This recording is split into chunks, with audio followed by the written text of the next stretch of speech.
Steve Moran here, and I am talking to Chuck Carey, and we are having a conversation about the NIC Spring Conference in Dallas coming up in a few weeks. And so, Chuck, why don't you just sort of walk me through maybe the highlights of the content, and then I also like to talk a little bit about the format. But let's start with the content. What's going to be? What are we going to learn there? Well, in the tradition that NIC has of constantly evolving and being innovative in terms of how we deliver our content, with the educational sessions this time, as we pull together our industry thought leaders as part of our Spring Conference Program Committee, there was extensive discussion on NIC's ability to convene the thought leaders in the space and frankly the decision makers, and the opportunity to actually then learn from each other, more so than has been often the tradition within our educational sessions outside of the panel discussions. And then recognizing that there's not any one solution that fits all, and that we are part of an industry that has a diversity of participants. The committee gave focus to opportunities to have deep dive discussions, and as well as a peer-to-peer discussion format. So much like those who had the opportunity to join us this past fall in Houston, we will also be doing the build out of the educational room with the diversity of seating choices, I'll call it. But this time you'll see it in somewhat more of a pod format or different settings, whether it's kind of a living room with the coffee table in the midst of a group of chairs, or around different conference tables.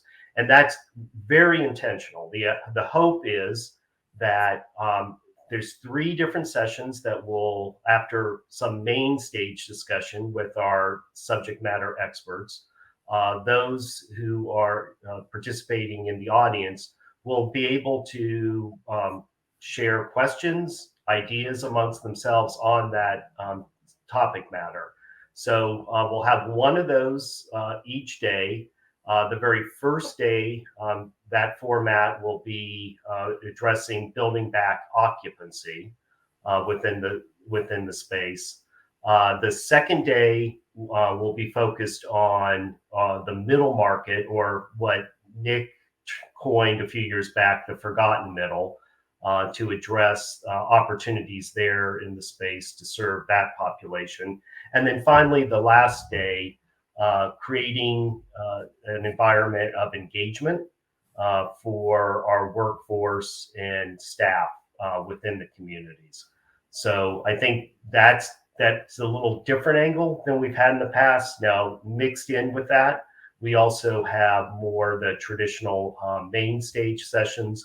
One of the features there, Steve, is going to be first thing that Thursday morning, where our own chief economist, Beth Mace, will be joined by yet another chief economist, and Ken Simonson, who heads up the General Contractors Association in DC. He's very well connected within the Washington marketplace, but is quite knowledgeable in terms of construction trends, and as we've all been experiencing issues with the supply side in the space. So while we did see somewhat of a lull in construction within senior living, we have actually seen starts pick up again as we're emerging from this pandemic. So I think that will continue to be a critical area for discussion, let alone we shouldn't forget inflation, because I think that's something that's on so many of our minds. That is terrific. And the other part of it, I want to maybe dig a little deeper on. And as I was telling you before we started recording, I have a great story about networking that we will share in the coming weeks or months. It sort of depends on the timing and when I can do the interview. But I would like to, can you just maybe talk a little bit about the networking opportunities? Oh, absolutely.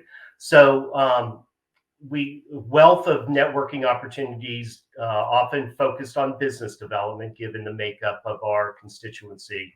I think one of the reasons that the NIC conferences provide such a great forum for that is frankly the mix of attendees. We've been hugely successful over the years of essentially creating a one-to-one ratio between those who might be seeking capital, are operators and developers in the space, as well as those who provide capital, both equity and debt capital. So the ratio within the forum itself is often very effective for those discussions, often focused on affecting transactions in the space. Now, we were just talking about educational opportunities. Another networking, or we'll call it networking, but it's intended for education as well, is the Brain Date Forum, where folks can sign up for much more intimate, whether it's a one-on-one discussion or a small group discussion on a common topic. So not only do you as an attendee have the opportunity to sign up for one of those sessions via Brain Dates, excuse me, but frankly, if you've got a topic that you would like to convene a small group on, we really encourage you to do that as well. I think, Steve, you have a question. No, I'm actually just thinking I'm going to set up a brain date. So I've created this list of 101 ways that you can lead better tomorrow. And Wow. I'm going to bring that list with me, and I'm going to set up a brain date and invite people to come and have a conversation about how to lead better tomorrow. Okay, I think that is such a hot topic, Steve. I imagine you may end up with more than one of those sessions. That would be great fun. Yeah, because the intent is that we keep it to a max of 5 participants in total, so that you can actually, within that setting, share your ideas and make those connections one-on-one. I am also happy to say, in terms of the networking opportunities, we are bringing back our official receptions to the event, which we had opted not to proceed with at the fall, given where we were with the pandemic and for our safety protocols. But we've evolved now, and particularly by late March, we feel very comfortable hosting the receptions for those in attendance.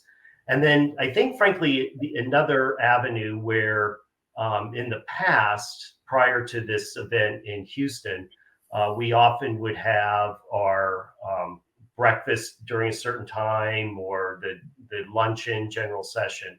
But because, again, of the social distancing required in the fall, we got innovative. We figured out how can we make sure that folks remain nourished during the event, and came up with the NIC Cafe concept, which gives you a little bit more flexibility in forming your own schedule.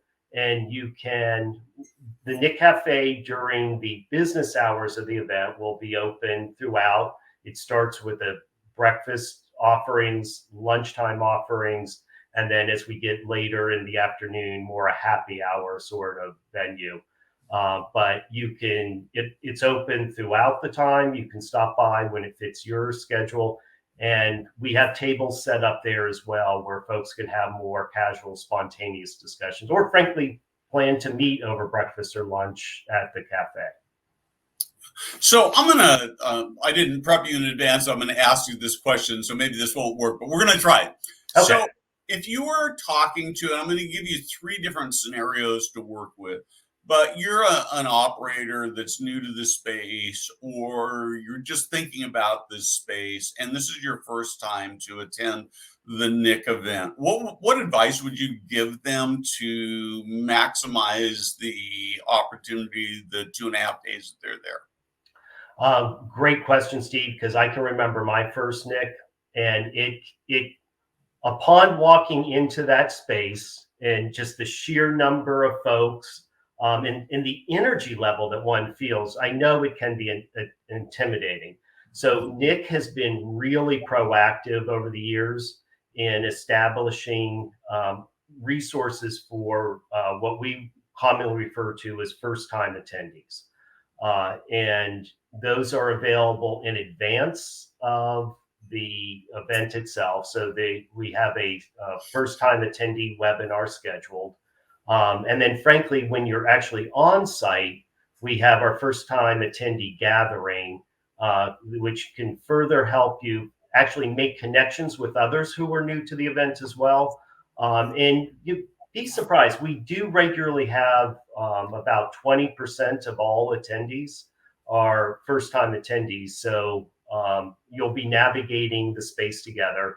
Most importantly is, and we say this, we stress it within the first time attendee webinar, is to make sure that if there's folks that you want to connect with while we're all together in Dallas, to go ahead and reach out to them ahead of time. You'll have access to our conference app, and you can reach out to solicit a meeting time with them. And just so you understand, particularly for those who may be new, the common rhythm of the conference, I'll call it, is folks will typically have meetings scheduled for at the top of the hour and the bottom of the hour. So it's enough time to, if you're new to each other, to get to know each other. But it's also understood that as you get closer, either to the bottom of the hour or the top of the hour, folks will be moving on to their next meeting. And we really feel like that's what provides such significant value for attendees, that you, instead of jumping on a plane and traveling across the country, within a matter of these few days, that Wednesday, Thursday, Friday, you can have dozens of meetings and hopefully afford you the contacts that you're seeking, but in a very efficient format, as opposed to traveling umpteen different directions across the country. So it's probably easiest for the capital providers, because in some sense this is their show, right? But it just, if I'm a first time capital attender, what should I be doing? Anything different? I think similarly, and I think this is we work diligently to make sure that this is time well spent, not just for the capital providers, but the operators as well. And I would think in the particular period that we're in, where as we emerge from the pandemic, folks may be looking for folks, i.e., whether it's operators or developers, different capital connections in the space, both equity and debt. So it's quite similar. Now, many of the capital providers do set up, among our sponsors, will have suites and meeting rooms set up to host the meetings. So they've got a setting which they can do it in. Now, at the same time, the largest build out space within the forum or conference is our networking lounge.